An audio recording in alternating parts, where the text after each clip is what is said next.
Hello friends, welcome back to my channel. இன்றைக்கி 2 யூஸ்ஃபுல்லான டிப்ஸோடு வந்திருக்கேன். அது என்ன டிப்ஸுன்னு பார்த்துடலாமா? அது உங்களுக்கு ரொம்ப யூஸ்ஃபுல்லாக இருக்கும். இந்த டிப்ஸ் உங்களுக்கு தெரிஞ்சிருந்தால் பரவாயில்ல, தெரியலனா யூஸ் பண்ணிக்கோங்க. ஃப்ரெண்ட்ஸ் அண்ட் ரிலேட்டிவ்ஸோடு ஷேர் பண்ணுங்கள். நான் இப்போ பால் பாக்கெட் எடுத்திருக்கேன். பால் பாக்கெட்டு வாங்கிட்டு வந்ததும் கடையிலேருந்து வாங்கிட்டு வந்ததும் நல்லா கழுவிட்டு நம்ம ஃப்ரிட்ஜில் ஸ்டோர் பண்ணணும். சில்லர்லேயோ ஃப்ரீசர்லேயோ வச்சு நம்ம ஸ்டோர் பண்ணணும். கழுவாமல் பால் பாக்கெட்டு ஃப்ரிட்ஜுக்குள்ளே வைக்காதீங்க. இப்போ பால் பாக்கெட்டு ஓப்பன் பண்ணிவிட்டு பால் காய்ச்ச ஆரம்பிச்சிடலாம். இப்போ பால் பாக்கெட்டு 1/2 லிட்டர் 1 லிட்டர் எது வேணாலும் நம்ம வாங்குவோம். டெய்லி நம்ம யூஸுக்கு கண்டிப்பாக பால் தேவைப்படும். இப்போ பால் காய்ச்சதுக்கு ஒரு பாத்திரம் எடுத்திருக்கேன். பாத்திரம் நல்லா கழுவிடணும். நல்லா சுத்தமாக இருக்கணும் இந்த பாத்திரம். பால் பாத்திரத்துக்குனே தனியாக ஒரு பாத்திரம் நீங்கள் யூஸ் பண்ணுங்கள். மாற்றி மாற்றி யூஸ் பண்ணாதீங்க. இப்போ பால் காய்ச்சறதுக்கு முன்னாடி இது மாதிரி பாத்திரத்தில் ஒரு 1/2 டம்ளர் தண்ணி, நார்மல் வாட்டர் தான், சுடு தண்ணி கிடையாது, நார்மலாக நம்ம யூஸ் பண்ணுற வாட்ரு தண்ணி ஒரு 1/2 டம்ளர் ஊற்றிக்கணும். அதுக்கப்புறமா பால் பாக்கெட்டை கட் பண்ணி பால் இதில் ஊற்றணும். இது மாதிரி நீங்கள் பால் காய்ச்சி பாருங்கள். பாத்திரத்தில் பால் ஒட்டாது. அடியில் அடி பிடிச்ச மாதிரி இருக்கும். பாலெல்லாம் அடியில் அடி பிடிச்ச மாதிரி நிறையா இருக்கும். இப்போ இது மாதிரி நீங்கள் காய்ச்சி பாருங்கள். பால் பாத்திரத்தில் கீழே பால் ஒட்டாது. நமக்கு பாத்திரம் கழுவுறது ரொம்ப ஈஸியாக இருக்கும்.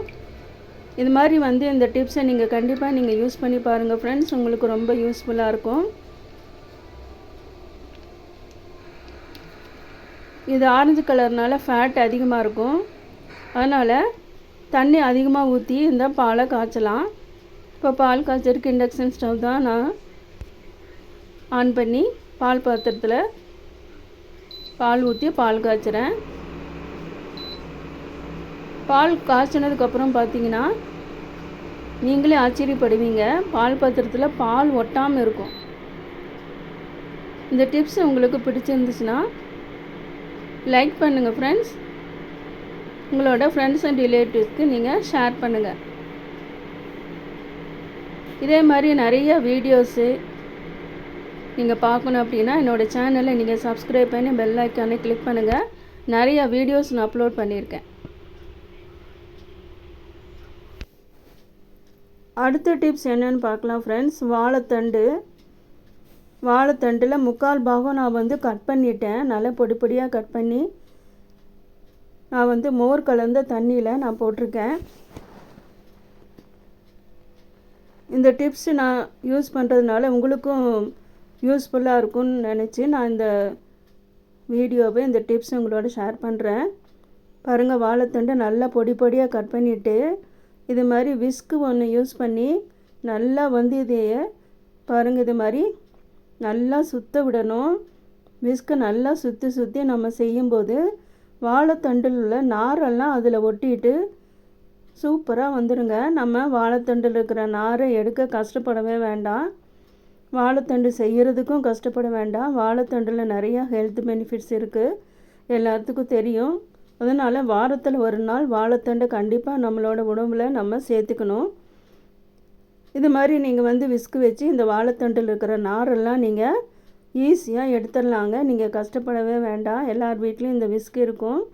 வாழைத்தண்டு அறுத்து போகிறதுக்கு முன்னாடி சுத்தமான தண்ணி, நான் அரிசி கழிஞ்ச தண்ணி 2வது தண்ணி எடுத்துகிட்டு அதில் நிறையா மோர் ஊற்றி நல்லா மிக்ஸ் பண்ணி வச்சுருக்கேன். அதுக்கப்புறமா வாழைத்தண்டை கட் பண்ணி இதில் போட்டிருக்கேன். அது மாதிரி நீங்களும் இது மாதிரி போட்டிங்கன்னா வாழைத்தண்டு கருப்பாகாமல் இருக்கும். இந்த டிப்ஸும் உங்களுக்கு பிடிச்சிருந்துச்சுன்னா லைக் பண்ணுங்கள், ஷேர் பண்ணுங்கள்.